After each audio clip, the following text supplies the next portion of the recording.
Do you need indefinite leave to remain or permanent residency in the UK to buy a house here? The quick and easy answer to this is no, you don't. And you don't actually need a massive amount of money or deposit either. And in this video, in the next probably 2 minutes, I'm going to explain this very clearly. Now, to answer the question about indefinite leave to remain and residency, you can actually buy a house here in the UK if you're on a skilled worker visa, health and social care visa, spousal or dependent visa. Some lenders, of course, require you to be buying with either your partner or the person that you're a dependent of in that case. You can also do this on a graduate visa and some others as well. Now, there's no minimum time in the UK for some lenders, although if you've been here for 12 months or more, then this can help massively as this gives us access to more lenders. Really, the ideal scenario would be if you've been here 12 months and you've got 10% of the property value that you want to buy as a deposit from your own savings. This would give us access to some of the cheapest lenders in the UK, even though you're on a visa. Even though it's better if you've got a 10% deposit and you've been here for 12 months, it can be possible with as little as 5% deposit. Although, as I said, it's much better with the 10% because this gives you access to cheaper interest rates. So just to make you aware, what would actually happen if you had the permanent rights to reside in the UK? So when you've actually got permanent rights to reside, you would then have access to all of the lenders.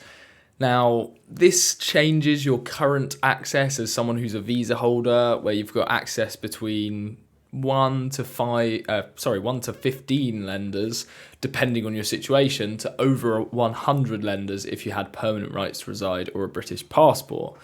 Now, this isn't necessarily as beneficial as it may sound, because the 1 to 15 lenders that you can access when you've got a British passport, if, for example, you've been here 12 months and you've got a 10% deposit, some of those lenders are some of the cheapest in the UK, particularly at the moment anyway, so it wouldn't make a massive difference if you then had the permanent rights to reside.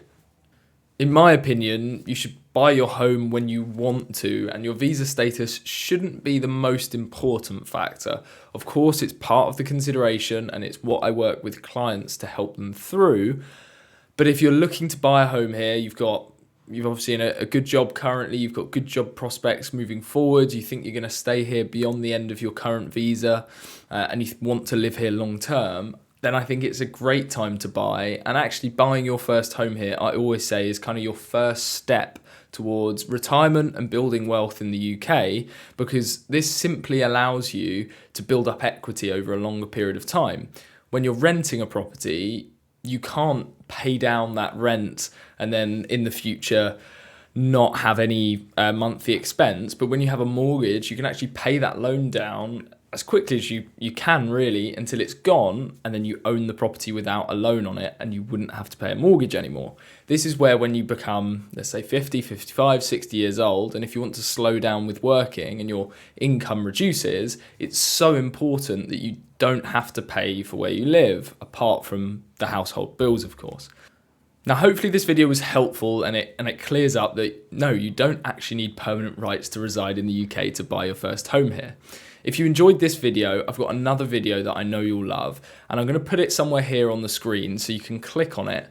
It's called Everything That You Need to Know to Buy Your First Home Here in the UK, and this is a step-by-step guide that will take you through everything you need to know to buy a home here. So hopefully you enjoyed this video. If you did, drop us a like, click subscribe, and I'll see you in the next video.